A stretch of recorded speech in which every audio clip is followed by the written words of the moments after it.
another wonderful episode of I'm in a Car on a sunny day in May of 2019. The only sunny day in May. Yeah. I have the pleasure of taking a ride with Bruce Ysselstein of Prolutions. Prolutions Project Management. And just like unbelievable human being. Speaker at the Lead Yourself event in 2019, member of our leadership lunch. Yep. Over the last year, I've had a chance to get to know you just from the discussions we've had at that group, and it's been just an honor. I'm stoked we get a chance to go for a ride. Yeah. So in true I'm in a Car fashion, for the sake of our audience, would you be so kind to introduce yourself and give us a bit of a backstory in terms of where you've come from and what you're up to these days? Yeah, sure. Bruce Ysselstein, I'm the principal and senior project manager at Prolutions Project Management, company I started about 5 years ago now, and things are going well there. I came from project management background. I don't think anyone in project management grows up as a 5-year-old saying, I want to be a project manager. It's just sort of something that you fall into. I actually went to school for economics, and coming out of that, and I'm glad I did that. And where'd you go? Carleton University. And where are you from? I grew up in Stratford. Okay, Ontario. yeah. Okay, sweet. And Ottawa. My sister had gone to school there prior to me, and it was just it was far enough away that you felt like you were leaving, gone, yeah. But close enough you can come home on holidays. That's cool. And that sort of thing. So, yeah, coming out of there, I worked in a number of different roles, mostly in sort of that operations and economics field. But I found over the years that what I was really passionate about was those special projects, and I was fortunate enough to be pulled into those special project teams. Although I never held the title of project manager, I found those things really motivating. To be able to be part of that, and in a strange way, a project, because it has a definitive start point and end point, you never really get a chance for the momentum for the luster to wear itself off. Right. And by the time it does, the project's over and everybody moves on. You get some satisfaction out of it too. So when I had the opportunity to move into project management as a field, I jumped at that chance. And I remember I got my first job, and on the Friday, I was starting on Monday, and the Friday before I started, I recognized that I probably didn't know too much about technical project management. So I went out and bought, I still have the book, Project Management for Dummies. Oh, nice. I spent the weekend God reading bless that series of books. Oh, yeah. And it's just sort of, it's snowballed from there, and it's been good. It's been good. And now, quite literally, that is my professional life, is just project after project, and getting involved. That's awesome. So what made you start Prolutions? Well, jump off the cliff and do it for yourself as a crazy entrepreneur. I'd worked for 2 different companies at that point as in-house project management, and I found I was always torn that we managed, as an in-house project manager, you manage the project trying to balance the best interest of the end user or the eventual client with the interests of the company that you're working for. Right. And the reality is the company you're working for is paying your paycheck. And so if there's ever a conflict between those two things, you generally side with the company you're working for. Sure.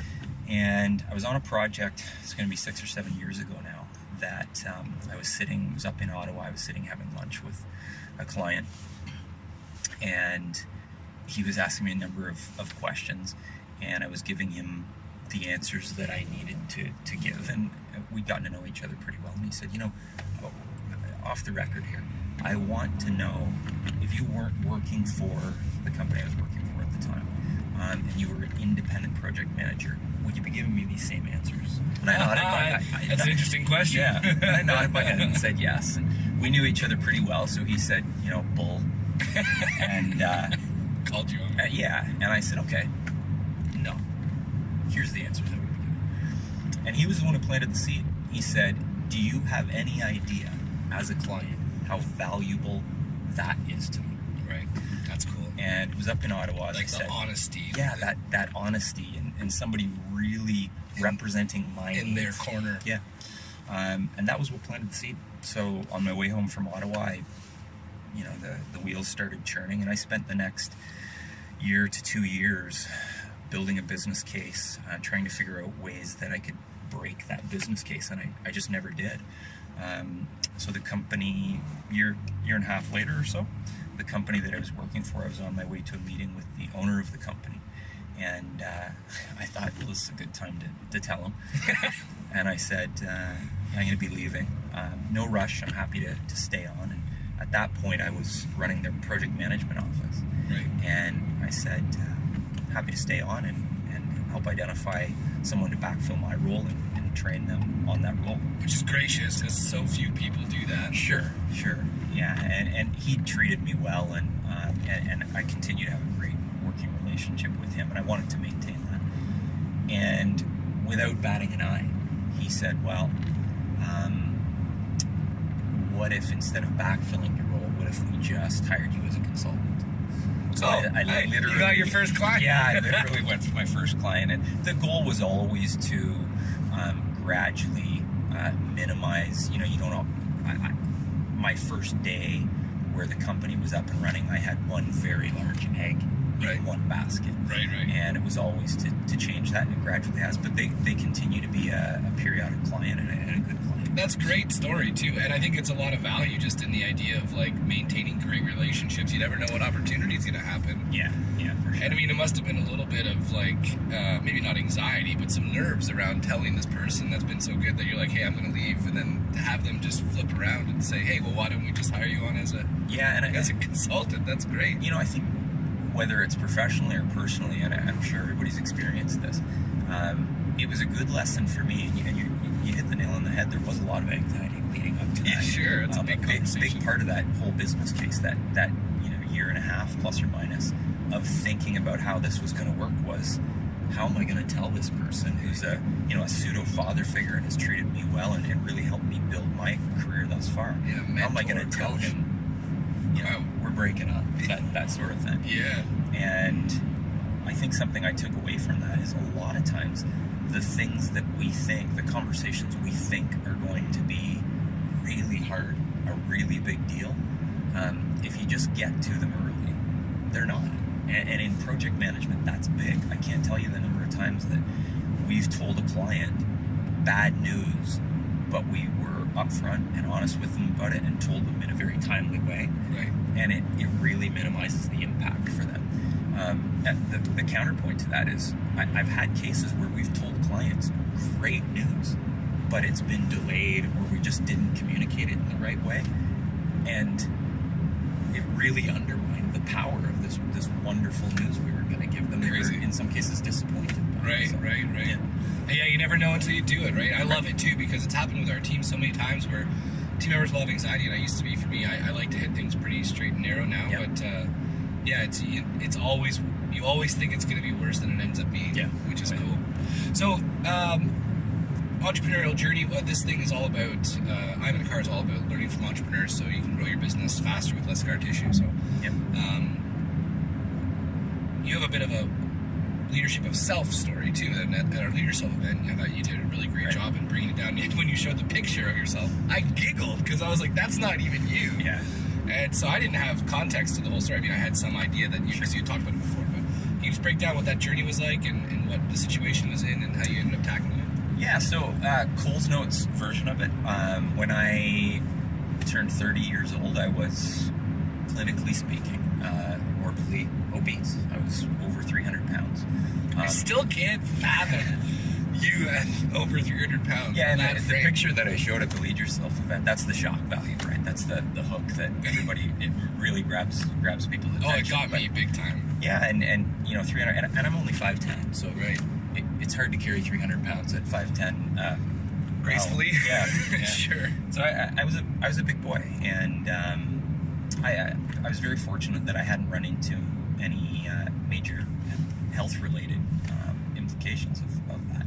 But I knew that was not sustainable. If I continued on down that path, the rest of my life wasn't going to look the way it needed to be. So I started losing weight, and so was it your 30th birthday? That was like the kind of ding. It was moment. Ironically, it was the day after my 30th birthday.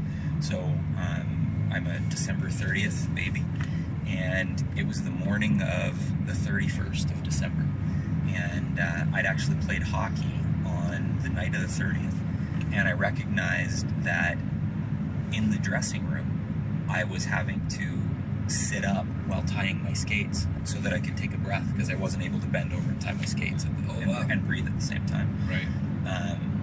And I thought, boy, something's got to change. Yeah. So something that I talked about at the Lead Yourself event, because I think the first question people often ask is the obvious one: is, well, how'd you do that? Right. And the simple answer is, it took me a long time to get to 300 pounds. Years and years and years. And when something takes you that long to get to, very quickly for me, I thought, well, if it's going to take me, let's say I want to lose 100 pounds, which was a sort of a goal at the time. Right. Well, 100 pounds means 50 pounds, a year, ballpark, a pound a week. That's 3,500 calories in a pound of body fat. That means I literally just have to cut 500 calories out of my diet every day. And that seemed reasonable. Well, I love it though, right? The 100 pound to the 500 calorie. Yeah, and that's the key, because I think for anyone, and you don't necessarily have to be looking to lose 100 pounds or accomplish anything massive like that, but if you just look at it that way, I want to start my own company, I want to run a marathon, I want to lose 100 pounds, that's huge. And it's very easy to think, well, this hamburger's not going to make a difference. Right. Whereas if you break it down, 500 calories a day will allow you to lose, if we're talking weight loss, will allow you to lose whatever you want. If you want to lose 10 pounds or 50 pounds or 100 pounds, 500 calories a day will do it. Right. And it'll do it gradually and in a very healthy way. And it's just a matter of how long you do that until you reach that goal. Starting a company was the same way. I didn't say, okay, I'm going to start my own company a month from now. That process was a year and a half in the making. Cool. I run a lot now. Yeah. Maybe we'll talk about that. Yeah, we have to get to that. But getting up to that, the kind of distances I run now, again, it's marginal gains, I would call it. That's cool. I mean, segued into that running idea, one of the things you mentioned to Lead Yourself, because you're running like ultra marathons. Yeah. Which is like, marathons to me are ultra by definition. Right. But when you say ultra marathon, I'm just like floored. Yeah, and so what's the distance, just so people understand? So an ultra marathon is anything longer than a marathon. Which is fair. That's a great definition. Yeah, that's the easy way to put it. And I certainly don't want to undermine the idea of running a marathon. That's a massive accomplishment. Sure. A half marathon is a 10K, a 5K. It's whatever that kind of next goal is, whatever's going to stretch your abilities. That's a great goal. But ultra marathons are anything longer than a marathon, which is 42.2 kilometers.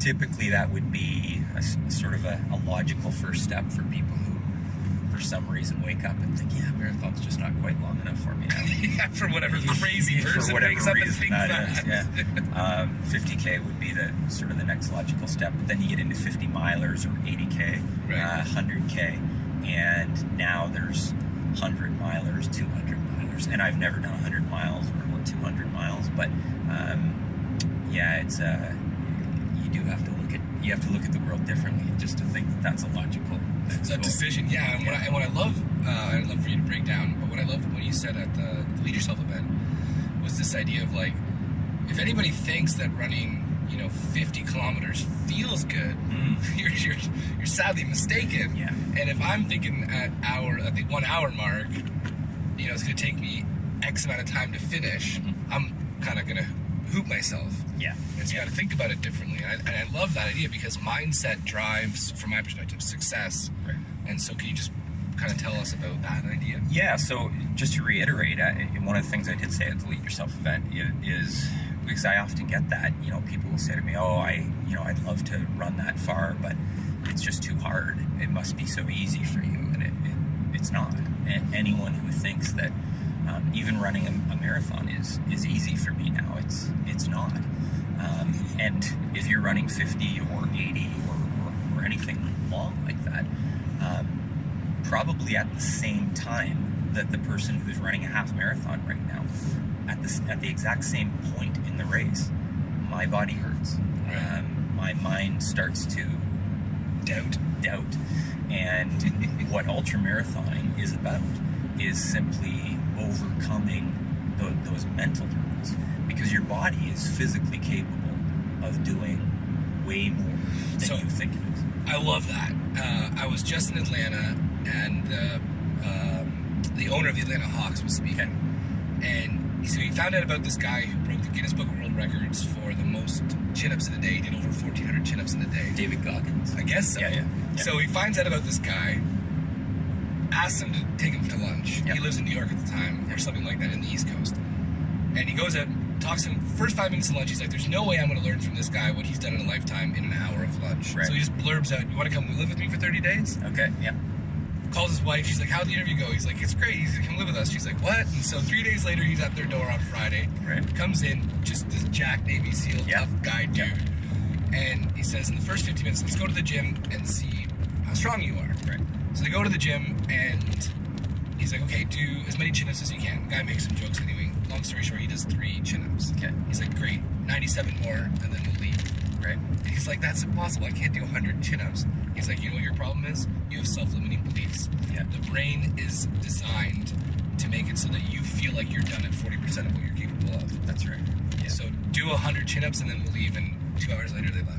Well, and, you know, David Goggins is a funny story, because it's quite similar to mine. David Goggins, prior to getting into the military, and as you said, he was a Navy SEAL, and he was one of the only guys who went through Hell Week, Bud's training at Navy SEALs. I think he went through 3 times, but he was actually a very heavy guy too. And part of his journey is that weight loss. But yeah, I think, you know, whether you've just hit 40 kilometers or 50 or 80 kilometers, if you start thinking about, boy, I've got, you know, you imagine someone running 100 kilometers and they get to 42.2 kilometers and think, wow, I've just run a marathon and I'm not even halfway there yet. Very quickly, your mind's going to start to win. Whereas if you've run 2 marathons, you've done 84, 85 kilometers, you still have 15 kilometers left to go in a 100K race. Yeah. And to be able to say, and you know, I have it myself, you see people like this in races and even in training runs all the time, where they say, I just can't do it. I said, well, can you run one more step? Can you run to that next tree, that next light pole, whatever it is? Well, yeah, of course I can do that. Great. You get there. Okay, now run to the next one. And you chunk it away. And it's the same as weight loss. It's the same as anything. I think that's it. That's what makes great things happen. Those little small steps. That's right. Over time creates massive impact. So then, what do you do though in your mindset when? I love that idea, because we all have, you know, self-talk. Mm-hmm. And scientifically speaking, based on research, most self-talk is negative out of the gate. Yeah. Consciously, we can start to rewire things. Yeah. Daniel Pink talks about interrogative self-talk, like asking questions and being like the most productive type of self-talk. Right. So, like, for you in training that mindset, what was the way to get over the I can do that? Right. So I think initially it is, again, it's just those baby steps. I didn't go from you know, running 1 minute, walking 4 minutes, and maybe thinking a workout was a 2K run, to going out on a 40K training run. That's just the start of my day. Right. You know, there was a lot in between there, and it was just breaking it down. It was, okay, I'm going to run 1 more kilometer this time, and gradually getting up to the point where I can run those long distances more comfortably. But still, to this day, I mean, I had a long run this past Sunday, and I've developed over the years a number of mantras that just sort of get me there. Some of my favorites are, "You will not die," and I literally say that to myself over and over, because everything hurts. Right. And I've had races and even training runs where literally your body is starting to shut down aspects of, I guess what your body thinks is non-essential parts of it. Like your fingers. Like fingers start to go numb, or I've had kidneys start to shut down. You will not die. And literally that's powerful message. Yeah, you are not going to die. That's great. And somebody pointed out to me, this is a long time ago, somebody pointed out to me and said, yeah, that's a great mantra. And I guess if you're ever wrong, you have nothing to worry about. Right? If it backfires, it's over. Hopefully I never get to that point. The other thing, I think when it comes to training, and this would perhaps even apply to a really stressful, hard day at work. I read this a long time ago, and I do reiterate it to myself on those really hard moments, is, and you sort of said this, that negative self-talk. Oftentimes, the devil is on our shoulder and will whisper, you can't handle the storm. And our ability to say, and this is certainly the case in training, I am the storm.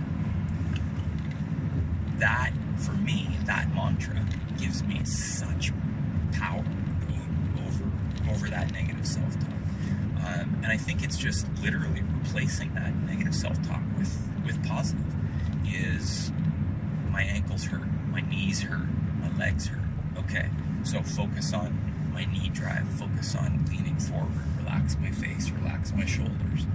And because I'm having to focus on those things, I can't, there's no space left in my head for all that negativity. That's so cool.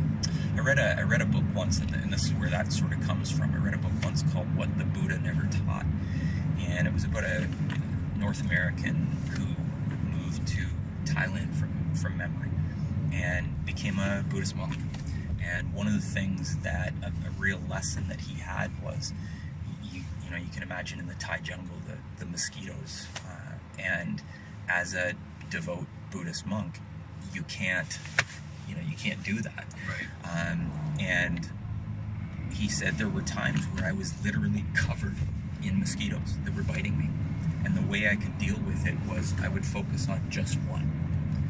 And the human mind doesn't have the ability to think all negativity all at the same time. So being able to fill your mind with just one thing negates your ability to think of all these other things. Which then itself, that is a wonderful segue into the idea of what we were talking about before, sort of driving around prioritization. Yeah. And I did a video earlier in January about how time management is a myth. Right. It's all about priority management. That's right.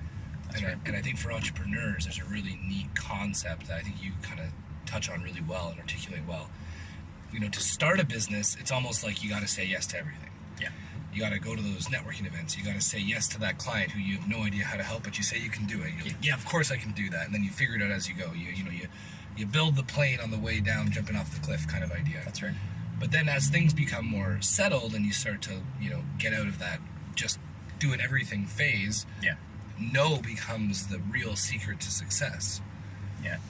Yeah, I think as any business, and whether that's your own company that you've started or a department within the company you're working for, what have you, as that builds, you fill your time with value-added things, and unfortunately, those non-value-added things that you used to say yes to all the time, they start to take up time where they shouldn't. And I think that prioritization of the value-added times is probably in my experience anyways, the single most limiting factor that gets people over that hump of sort of new business startup into a little bit more mature business model. Yeah. I think a great analogy that I can use, because I think it speaks to everyone, is grocery shopping. This is going to sound funny, but bear with me. Initially, when you're starting a business, it's like discovering a new grocery store. You sort of go in, you go down every single aisle, and you look at every single shelf. The first time that somebody's out grocery shopping on their own, that's what it's like. But when you're later in life, I'm a good example. I have a small business. I'm a single father of 2 kids. I run a lot. I'm pretty time constrained at this point. I need to get in and out of that grocery store as quickly as possible. So if I know that I don't need, pet supplies and cleaning supplies, I'm not going down that aisle anymore. And I think most people are pretty good at that. I think where the disconnect is, I'll use a different aisle in the grocery store, is everybody needs cereal. Not everybody, but whatever. Let's say people need cereal. And the cereal aisle is sort of renowned for this overdone selection. So I can go in and say, I want Shreddies. And I walk in, I get my Shreddies, and I'm out. And I'm in that aisle for 30 seconds. Or I can go in and say, well, I need cereal. Right. And I walk in and I'm in that aisle for 5 minutes. Or 15. Or 15 minutes. Yeah. Sure. And, I'm not only am I not making the right choices, that healthy cereal that has what you need in it, but I'm also being tempted by the Golden Grams and Cow Chocula, which are the the Facebook DMs and that neat YouTube video I wanted to watch of the business world. Love it. And I think sitting down and being able to do that is ahead before you get to the grocery store is the key to being in and out of there quickly and getting back to your car with everything you needed and nothing that you didn't in the minimal amount of time. It's awesome. It's like the 2019 workplace is like a digital cereal aisle. That's right. It's so good. I love that analogy. It's so fitting, right? Because I find this, it happened a lot more before. I'm getting pretty darn good at it. I have to say so myself now.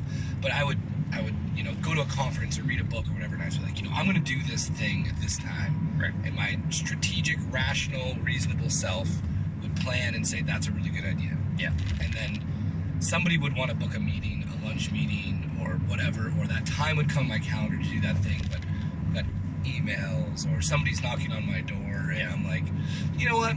Maybe I don't need to do that right now.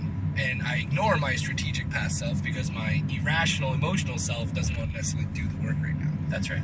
And I just think that if we can master that idea of just following through on our past self strategic decisions, we can get a lot farther, a lot quicker. Oh, absolutely. So then from your perspective, figuring out that value add stuff, right? I also find when I started doing this thing, and even when I talk to other people, there's still a lack of clarity around what it should be. Okay. So what do you do to identify what those value added behaviors are so that you stay focused?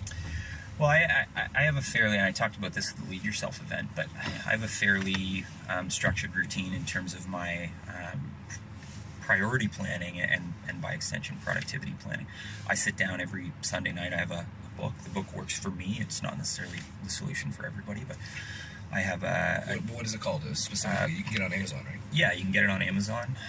It's called Productivity Planner. Literally, if you go on Amazon and just search Productivity Planner, you'll see it.